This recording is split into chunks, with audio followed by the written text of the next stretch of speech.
Yo guys, what's up and welcome to some more World Series 2018, your favorite tournament of the year. This time we've got JeremyB against Peter. I won't try and pronounce his full name, I'll probably make a complete mess of it, but here we have it on the bracket, JeremyB versus Peter.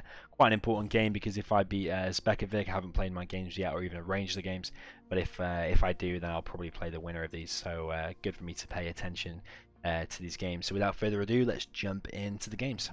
Okay then, so here we are with game number one. We've got Tournament Desert as always, and we've got Peter against JeremyB. He's called Smile Be Happy in this, quite a nice happy name. To be honest, spreading a little bit of joy there. Looks like we've got China with the red for JeremyB, and in the south we've got Peter with Super Weapon General. We've got a few observers, so I think that's, don't know if that's Daniel or not, and Muffin, they're streaming some of the games on YouTube recently. Okay, so let's see how this game goes. I probably would prefer to have Super Weapon General in this matchup, although I do think it's pretty balanced.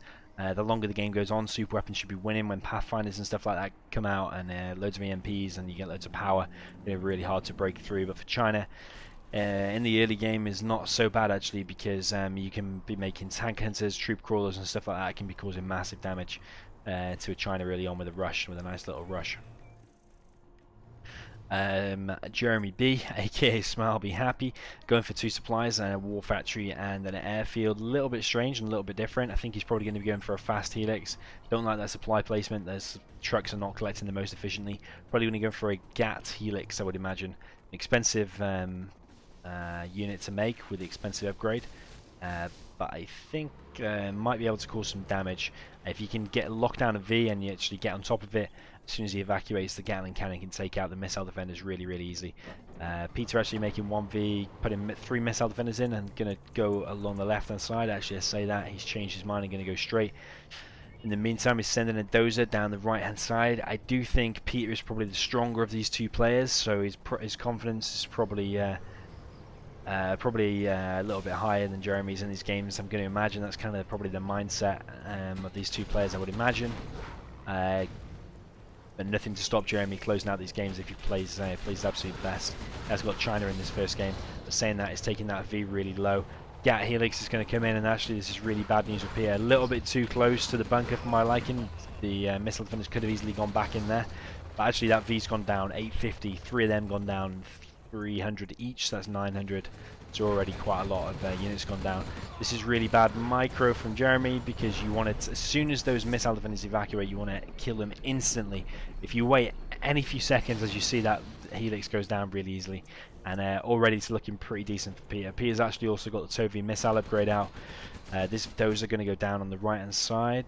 Barracks is now on the left and got 1 missile defender out, probably a missile defender inside of there as well. That dozer was completely wasted for Peter, but actually not completely wasted, because it has provided a little bit of scout. Now you know that 2 GATs are coming down this right hand side. Quite important information. Don't know where he placed his drone in the beginning. I don't know if we can see it or not. But these GATs are going to go down the right hand side. We've got 2 Vs from Peter. I wouldn't recommend doing 2 Vs like that, because it's hard to micro both of them. Saying that, he is doing pretty well, but sometimes against like a top player, you try and control 2 groups of Vs, and it's too much for even like the best of players that are playing it safe and just have 1 main group of Vs. GAT unfortunately going to run straight into an EMP. That is a complete loss. 800 gone down there. We've got another helix out of JeremyB. It's a GAT helix again. Don't think that's a good idea now that TOV missiles are up and out. Say that 1 V has gone down, but I think the other Vs can just chase this away so easily. The range on these TOV missiles is just so much, it's just going to be chasing them away nice and easily. Strategy center going in for Peter. Probably would prefer to make a few more EMPs first, but nothing wrong with it going to strategy center. It's going to mean these are going to have nice long range as soon as that search and destroy comes out. So main course of action is going to be these Vs coming down the right hand side. We've got 2 GATs going back to try and defend it. Peter going for the oil while he's got a free kill on the oil. Might as well try and kill the oil. On this left hand side, we've now got a propaganda center going up, and we've also got the helix is still on half HP. These GATs can engage these Vs all they want, but as long as Peter is playing pretty decent, the Vs should be able to just kite them, do the damage, and go back and heal. And ultimately, it's going to be a bad idea to engage with those Gats. Helix does kill another V. Gats are going pretty low. We've got 2 pretty low there. Power's going to go down, which is going to cause problems for Jeremy because his production is going to be halved. Don't really like the propaganda center so much. Unless we're going to see ECMs, I think we're going to see ECMs. Because the power's gone down, that door was ready to open, but then it adds time onto the unit that's coming out because the power's gone down. Loads of these Gats are just waiting to die. Just need a tap from these Vs and they're going to go down. Helix coming in a little bit late, bit of off timing because the Gats have already all gone down now. Another Helix going down. No point engaging with a poor HP Helix like that. And Peter just closes it out. See what I mean? I think like that game wasn't even completely over, but I think JeremyB knows he's up against a really strong player here, and ultimately Peter goes 1-0 up. So remember, in the World Series, every game is random, and here we are. There's no random reverse or anything like that, and here we are with Peter as super weapon again, and against China again. That's really, really strange. Say random, and the chances of that happening, 2 same armies. I would laugh if they chose a random color as well. I think you can tell they've chosen red and purple. Imagine if they'd chosen a random color each and a random army, and they both got red and purple both times, and they both got super weapon in China both times. The chances of that happening are insane. I think they did choose red and purple, but the armies are completely random, and I think they actually, you can tell from here, you can tell that he selected random, and to get China both times is not great. We're on a bit of a weird map. I can't remember the exact name of this map. It might be called Bosic Destruction, I think. Don't quote me. I think there might be another map called Bosic Destruction. Looks like Peter's going to be going for a no eco. USA player kind of forced to do that when there's only 1 supply. In the meantime, Smile Be Happy, aka JeremyB, did a War Factory in the center. Probably going to be a Gat out there just by how fast that's produced. Troop crawler does take a little bit longer, so if it was a little bit longer, I would have said it was a troop crawler. Against the no eco, this is going to be completely useless, though. Probably wanted to be doing a barracks first and making some tank hunters. Supply's a little bit messed up. It might actually sort itself out and actually become the perfect supply. Looks like it has. Helix probably going to be coming out again. I would be surprised if he's going MiGs. But Peter's just going to completely tear this apart. I think this actually might be a really quick game. Hate maps like this, to be honest. Not sure who chose this map. Probably JeremyB chose this map because I think the loser picks the maps.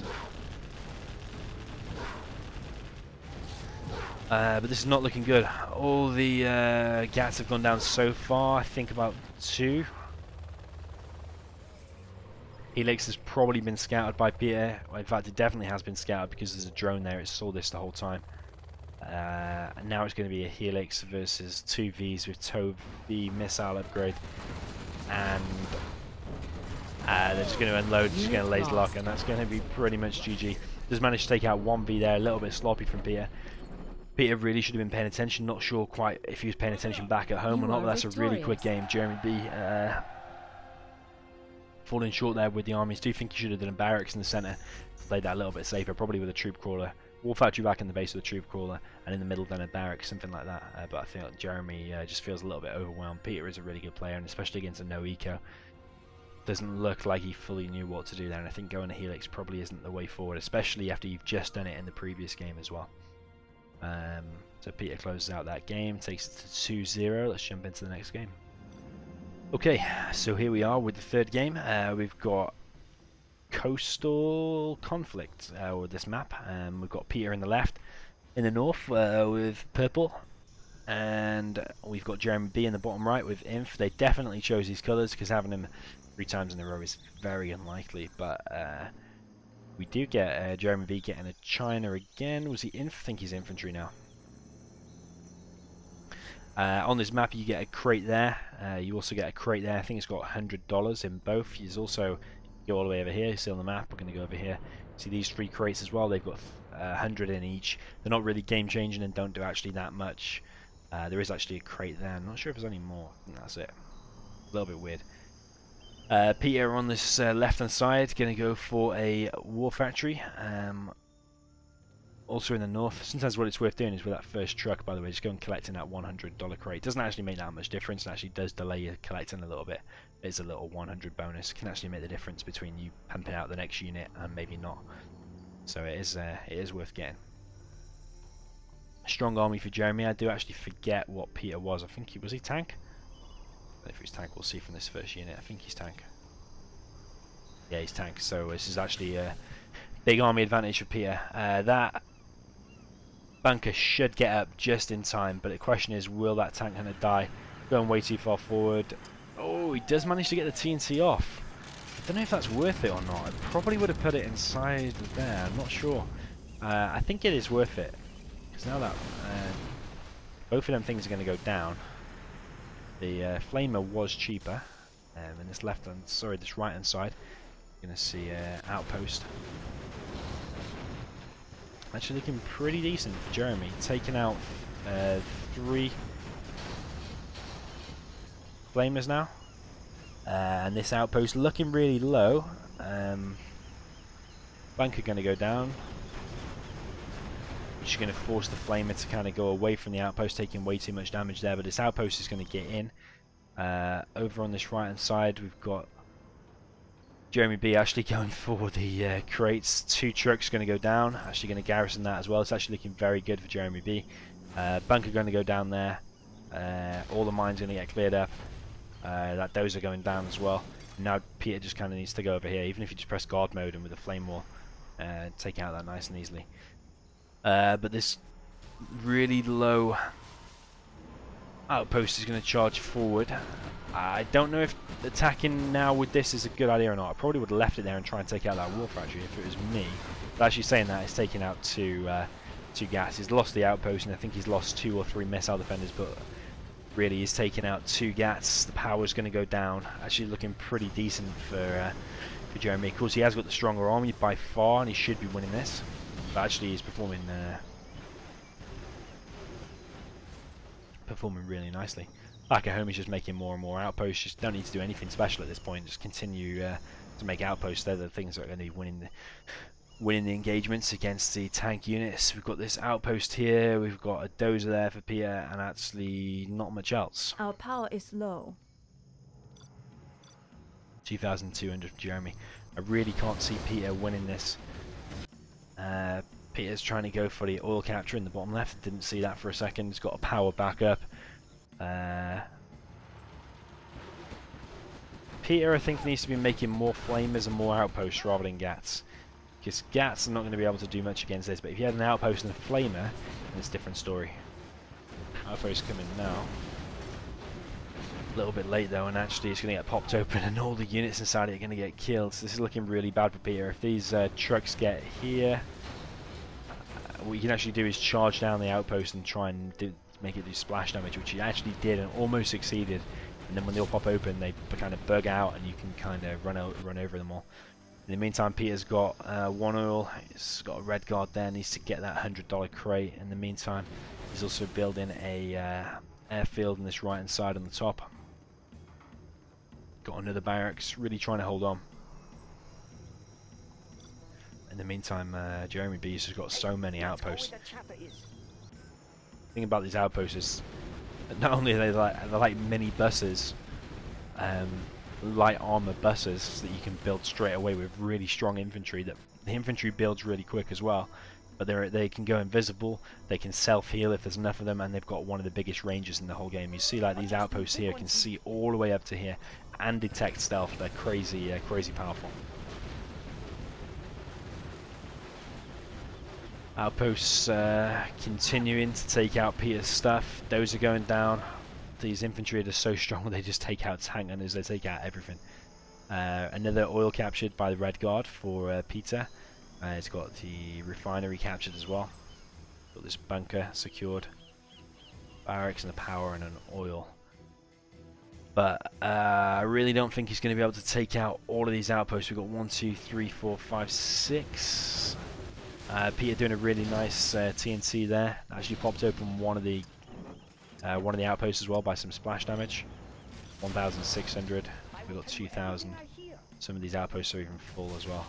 That one's almost full. That one's completely full. That one's got 6 units in it.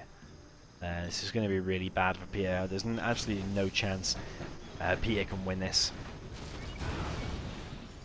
Peter knows it. Peter GG's, and that's actually going to be, is that 1-1? No, it's 2-1 for Peter still. But really well played by Jeremy. Just played nice and solid. Closed out the game against a weaker army ultimately. So yeah, GG. Okay, so we're back on Gorge Drought. We've got Peter in the south with the purple again, and in the north we've got JeremyB with the red. He's Tox against China for Peter. So actually this is going to be an interesting game because I would say Peter is probably the stronger player. Well, actually definitely the stronger player. If you look at kind of the players he beats and the kind of win percentage and stuff, he's quite a tough player, to say the least. And JeremyB probably a slightly weaker player, still good, but he's got the stronger army in this. It's actually going to be pretty close and pretty good. Couldn't really ask for a better kind of matchup, although China on this map is pretty strong. I really don't mind getting China against anything on this map because I think this is a China map because there's plenty of supplies that China can grab. You think China can build a supply center really quick, and they cost 600 for another truck. So for 1200, you can have a supply up and collecting at full maximum capacity very quick. See how quick they build? They're so quick. And then when you've got these supplies over here as well, you can upgrade to 4 supplies super quick. Upgrade to like 3 or 4 war factories, and you can be spamming loads of units.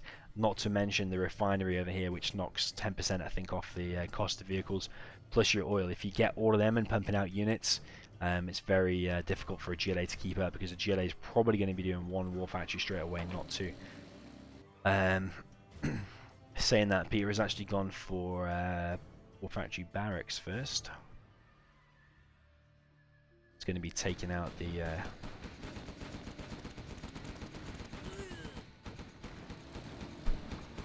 workers building the tunnels. Oh, this is a really bad pop from JeremyB. Not only has he revealed his terrorist, but actually that almost went down as well. Does manage to buy time though, saying that to let the tunnel complete. But in the meantime, Peter's going for his oils and actually going to be on a 2nd war factory. Really quick.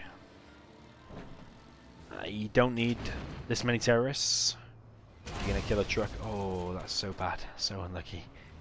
Because of the toxin explosion, you can also damage your terrorists as your other terrorist is coming in. So what you really need to do is spread them out and attack one there, and one there. When you're doing this, that's really unfortunate for JeremyB, and that's not going to do much for his confidence either. In the meantime, we've got 3 tentacles against 3 Yats. I will go. A warrior has fallen. But really, these Gats are going to win the engagement. If you just have a head-on engagement like this, the Gats are going to spin up and tear through all these units. What the tentacles need to be doing is using their speed, running around, evacuate all your RPGs, pick off one or 2 units, then go back, come back again, pick off more units. These quads are just going to go down to a Gat and an outpost. It might take out 1 Gat in the process, but really the quads are just being thrown to waste. Peter, in the meantime, going for a propaganda center. I actually prefer in this map to secure this part first. You can actually do a few bunkers and a few Gats and stuff like that to secure this part and build those supplies. Those supplies, as I said, they build really quick. I actually don't like the fact that he's making a propaganda center first, but saying that, he is doing really well. He has taken out a load of techs already. He's kind of defended everything. It's a bit of a bad engagement for Peter, I would say. If there was more units inside of that, this just could have gone really bad for Peter.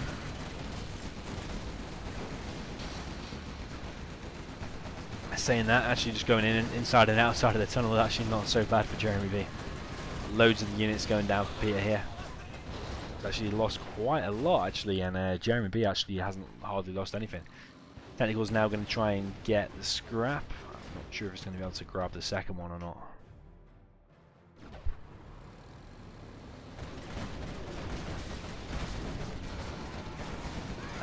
JeremyB actually doing a good job keeping up the aggression, but behind this I'm not sure what he's doing. He needs to be getting the supplying the oil and the third supply, but actually saying that he is doing all of that. On this left hand side he needs to be getting some forward tunnels. He needs at least like another tunnel here. Needs to be creeping forward in more tunnels on this right hand side. Needs to be getting inside of that and putting pressure on this right hand side. And needs to be getting his oil and refinery a lot quicker, and also upgrading to probably second or third war factory. Needs to be kind of capitalizing on that really good engagement that he's had here.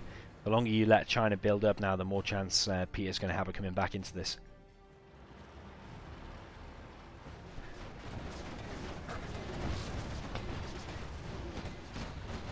So Peter actually choosing to go for fast Inferno cannons, which is actually pretty nice. JeremyB not being on a palace or anything. Say that he's building a second war factory now, but the Inferno cannons are going to be able to really push back these tunnels. JeremyB is not going to know what to do as soon as those Inferno cannons start hitting his tunnels. He's got a choice: he either lets it die, or he pops out and risks losing all of his units. He really shouldn't pop now, because this flame is really going to cause massive damage to anything in that area. Now Peter's got the range; he can kind of just afford to creep forward. Probably needs a few more gas and a few more outposts in there. Peter actually also making a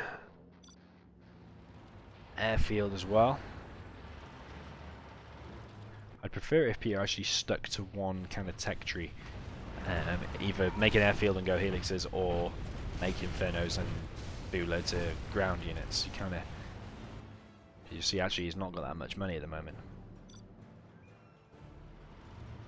But saying that, he is on 4 supplies now, and he's on the oil and the refinery. You see what I mean here about JeremyB having to engage? He either let that tunnel die, or he tries to engage. Peter making a really big mistake over here, completely leaving his inferno cannons out of the out in the open.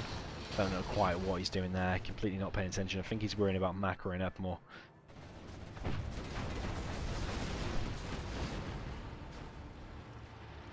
Completely left his inferno cannons out in the open, and lost a few.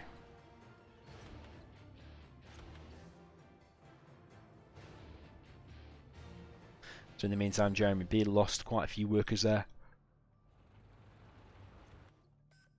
He's only collecting on 1 worker now. On this left hand side we've got the Lotus capturing the turrets. Actually going to also capture the refinery. Don't know if that Lotus was necessary so fast, because he had Red Guard and he had the upgrade for the capture upgrades. You probably could have sent Rangers over there a lot quicker. As soon as that tunnel was cleared, probably could have queued up the Rangers. But he has made a Lotus, and the Lotus is handy, and I do recommend making it at some point. Just don't know if those buildings could have been captured a little bit quicker, I think.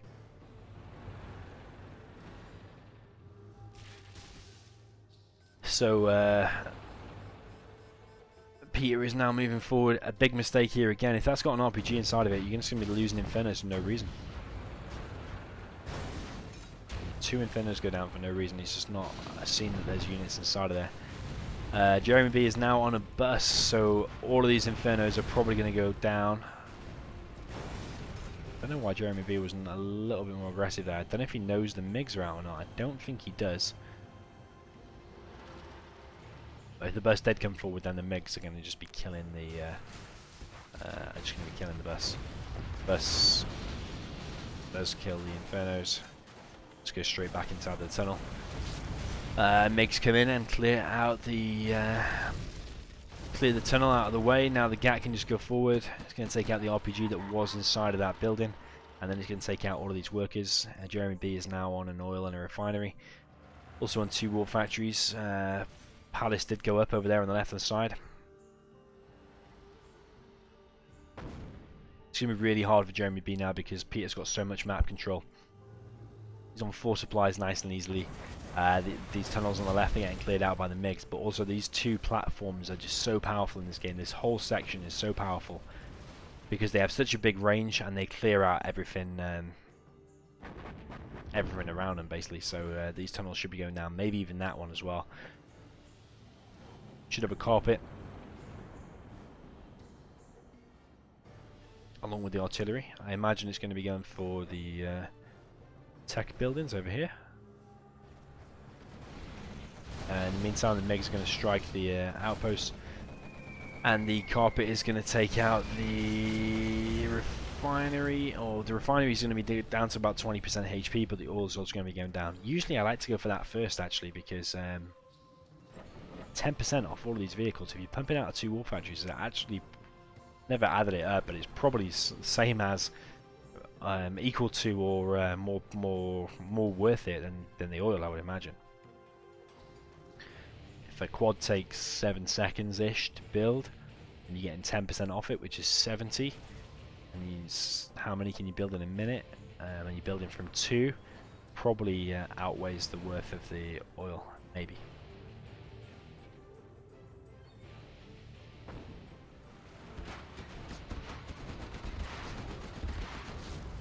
So bus is going to take out a gap, or maybe not. MiGs are going to come in, take out the bus down to the hull. It's going to survive with 2 HP. 2 MiGs did go down in the process there.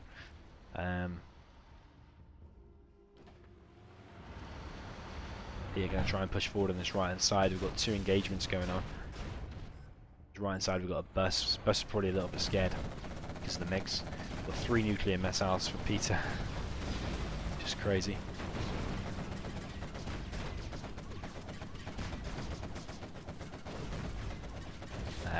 Quite a few quads are going to be lost, and the bus is going to be annihilated by Inferno cannons, by GATS, Outpost, ECM, and by the MiGs going to come in as well. On this right hand side, these tunnels are all going to go down. This is what I mean about the pressure earlier on. When JeremyB had that really good engagement by the tunnel, taking out a load of units, why wasn't he continuing to hammer the pressure down then? Because that could have won in the game right there. And now it's looking really, really bad, and Peter's actually looking stronger and stronger. You don't want to let the stronger player get into this kind of position with 3 nuclear missiles, another power plant going up. There's actually a 4th nuclear missile going up. Got more MiGs coming out. Actually, what Peter could do if we're going to pick any flaws in his gameplay, on this right hand side he could send a dozer over here and start collecting from these supplies. More units going to go down there. We've got a rebel ambush going to take out some of these units. So we've got quite a lot of Infernos going down. Peter actually not doing a very good job of defending them this whole game. Actually, he lost quite a few to buses. He lost quite a few there, and quite a few to the rebel ambush. You can't predict when that's going to hit, and you can't predict it's actually going to get so many. Usually the Jelly player is going to be getting the bounty. In my opinion, it's stronger. But there was not enough gas there. So we've got buses and quads out now, which is actually a really good strong combo that you want to be using against China. In the meantime, we've got MiGs circling over here, probably ready to strike any minute now. Probably in conjunction with the ground army, when they all hit together, it's going to be a lot stronger. Because when the quads can only shoot at one thing, they can shoot at the ground army or the MiGs. So either way, they're going to die, unless there's enough of them. Another MiG coming in, a little bit ambitious. The quad does actually get inside the tunnel nice and safe.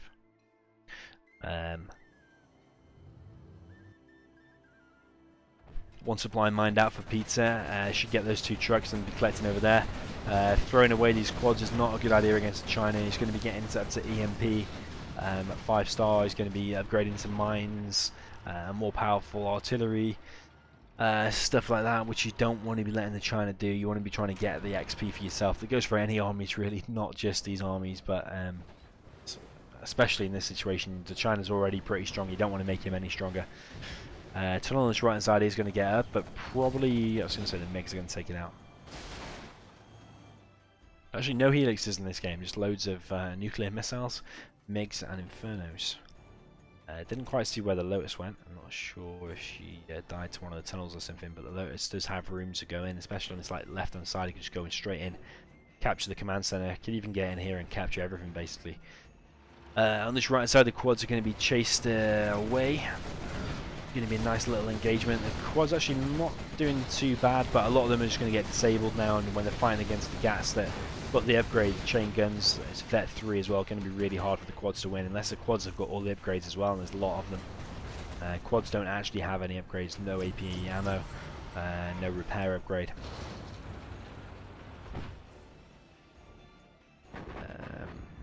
Definitely think Peter could be collecting off the supply a lot better, also building bunkers and stuff like that as well. Peter is playing good. I probably wouldn't recommend making the nuclear missiles either. Making 5 nuclear missiles is a little bit crazy. Peter's playing good, but he's definitely not playing flawless, and definitely not completely overrunning Jeremy. This is why you don't want to be allowing the China player to vet up, because things like that happen. The supply's now gone down.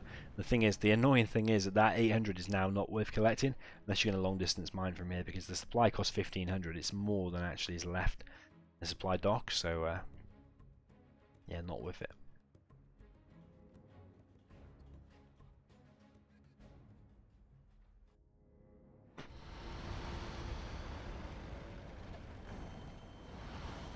So we've got more MiGs.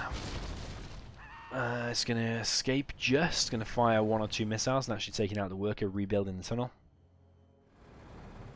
See now, if you had a supply here and a gap there and a gap there, those quads would not be able to do anything at all. We've got nuclear missile ready now. So those quads have got to be constantly on the move or you're going to get nuked. The nuke is very fast, the fastest super weapon. Actually, it's not the fastest super weapon, probably the particle's the fastest super weapon. But it's faster than Scud Storm. It causes massive damage real quick. A little bit weird there from Jeremy, kind of going for the Overlord with the Rebel Ambush at the same time as attacking with the quads. Not going to do anything against Overlords. Makes him in take out a tunnel, and then JeremyB has just kind of quit out and knows he's kind of lost. Peter was in a massively strong position. As soon as he captured the refinery and the oil and started pumping out 2 war factories, and as soon as JeremyB wasn't keeping on the pressure, I kind of knew from that point that Peter was going to close out this game and take it to, what is that, 3-1 for Jeremy. So well played. I love that map, by the way. Gorge Drought's one of my favourite maps. Okay, welcome back. So we've got Peter in the bottom right with air in the purple, and in the left north we've got Smile Be Happy, aka JeremyB. The red, I think, that's chosen red and purple throughout this whole series of games so far. What was that? I think it was infantry against air. So pretty balanced matchup. I would say air's probably got the edge, but inf is by no means a weak army. The kind of strategy inf wants to be going here is probably either a full outpost or an assault troop crawler with a couple of rockets early on. You want to be getting inside of the want to be getting in the face of the Air Force, really. Unloading them outposts and the miniguns in your enemy's base, keeping them distracted. Let's say you unload a load of units there, and in the meantime you want to be sending another one over here and harassing the Chinooks. Looks like Peter's going for a keep command center and war factory. Sorry, not war factory. Why do I keep mixing my words up today? He's going for the airfield and for the barracks.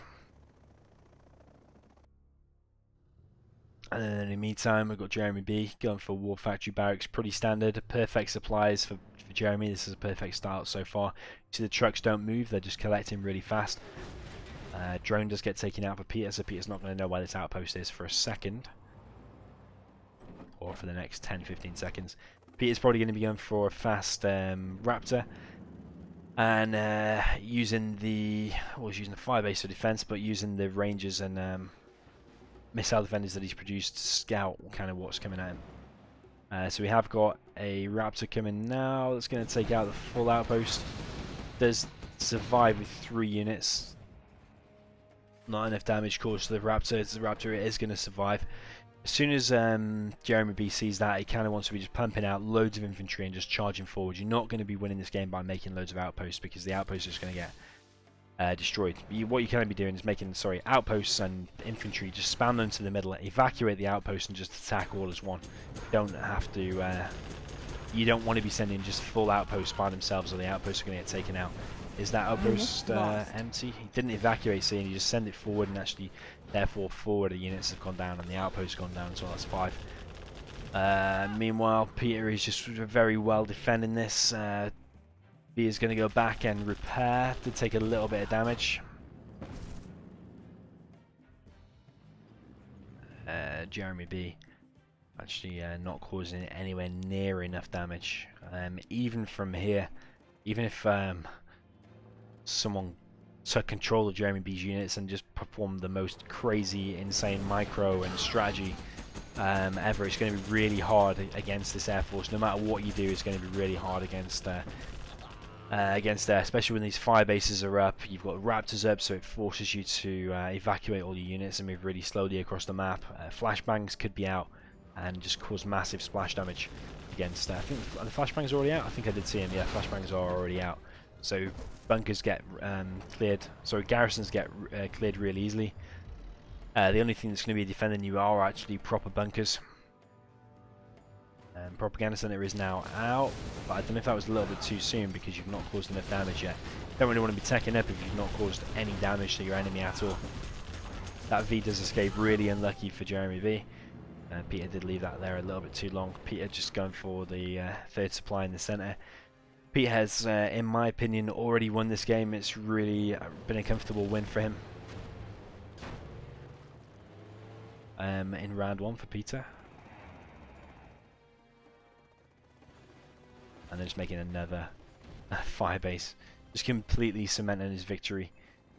I really can't see how JeremyB, unless he's going to pull something amazing out of the bag, can't see how he's going to win. 2 outposts. JeremyB is just not learning, and this is the difference between like kind of a semi-player and a pro player. He's not learning, he's not taking it in, he's not evacuating his units. I mean, that's the 3rd time now that he's lost outposts full of units to raptors. I think that's the 3rd and 4th outpost that he lost. In the meantime, Peter's going for the oils. He's going for 1. The raptors have now been reloaded, back in the air. Not quite sure what JeremyB is doing. Continuing to spam units, so he's got the outpost ECMs. And I think he's even going to try and garrison his outpost again. He is near the ECM now, though, so it's going to be defended. But now that this fire base is up, now that the second fire base is up, combined with the Vs, combined with the point defense lasers of the combat Chinooks, combined with the raptors that are going to be on the way any second now, all Peter has to do is evacuate a little bit of infantry. The splash damage from the outpost is going to cause the outpost to go down, and in the meantime the V's just going to come here and clear this all up. Not enough damage caused from JeremyB at all this game. I think he just feels... I'm not sure he knows 100% what he needs to be doing against this kind of build order. It is hard, and Air is a really strong general, as I've said, but he just really doesn't know kind of how he should be beating the general in this situation on this map. So that's going to be Peter going through to the next round. I'll just update the scoreboard while I'm here. Got 4-1 for Peter. Really well played by Peter. All of those games really played nice and solid. I think the only one he lost was the tank versus Inf, where JeremyB just played nice and solid. And unfortunately Peter got kind of the weaker army. But well played by Peter. 4-1, he goes through to the next round. If I beat my guy SpeckaVic, then I'll be against Peter in the second round, which I look forward to. Some tough games. So GG, cheers for tuning in, and I'll see you very soon with some more games.